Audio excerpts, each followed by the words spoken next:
Hi అండి, welcome back to our channel. నేను Bhavani. Video చూస్తున్న అందరూ బాగున్నారా? నేనైతే బాగున్నాను. ఈరోజు శనివారం కదా, ఎప్పుడులానే వెంకటేశ్వర స్వామి గుడికి అయితే నడిచి వెళ్తున్నాము. సూర్యుడు అప్పుడే అలా బయటకు వస్తున్నాడు. ఇంకా మా నడకైతే స్టార్ట్ అయ్యింది. ఇంకా ఇక్కడైతే పువ్వులు చాలా బాగున్నాయి, కొద్దామని చూసాము కానీ మాకు అందలేదు.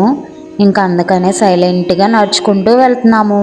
ఈసారి మాత్రం మా చెల్లెళ్ళు అలానే ఫ్రెండ్స్తో కలిసి వెళ్తున్నాను. ఇదే ఇక్కడ హాయ్ చెప్తున్నారు కదా, వాళ్ళిద్దరే మా చెల్లెళ్ళు. ఇంకా మధ్యదారిలోకి వచ్చిన తర్వాత చింత చెట్టు కనిపిస్తే ఊరికనే వదిలేస్తామా? వాటిని కోయటానికి ప్రయత్నించాము, మాకు అందలేదు. అక్కడ ఒక తమ్ముడు ఉంటే తనని చింతకాయలు కోసిమ్మన్నాము. తను కూడా కాదని లేక మాకు కాయలు అయితే కోసిచ్చాడు. ఇంకా వాటిని అయితే బ్యాగ్లో వేసుకున్నాం. ఇక్కడ మధ్యదారిలో ఒక గెస్ట్ హౌస్ ఉంటుంది, అక్కడైతే ఆగి మేము టిఫిన్ చేసాము. అక్కడ మాకు చిన్నపిల్లలు పెట్టుకునే స్పెట్స్ దొరికాయి. కొంతసేపు ఫోటోషూట్ కూడా జరిగిందండోయ్.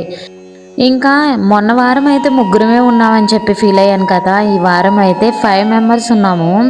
మీకు మాత్రం 4 మెంబర్సే కనిపిస్తాము. ఇంకా ఇక్కడ మధ్యదారిలో కొంతసేపు ఆగుదామని చెప్పి కూర్చున్నాము, ఫన్నీగా జోక్స్. ఇంకా ఇక్కడ కనిపించేది మా ఫ్రెండ్. హాయ్ చెప్పమంటే ఎంత డేలాగా చెప్తుందో చూడండి.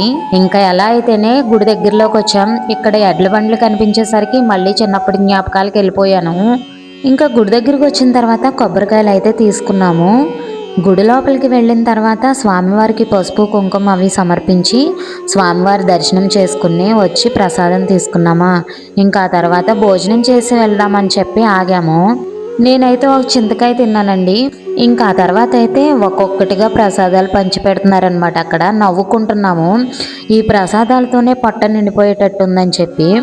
అప్పటికే 3-2 ఐటమ్స్ అయితే వచ్చాయి. ఇంక ఇప్పుడు ఫ్రూట్ సలాడ్ అయితే వచ్చింది.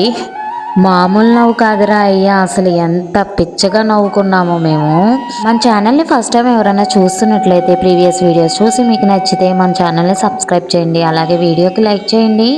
ఇక్కడ మా బుడ్డి చూసారా ఎలా నవ్వుతుంది. ఇంకా లాస్ట్ అన్నప్రసాదం కోసం వెయిటింగు.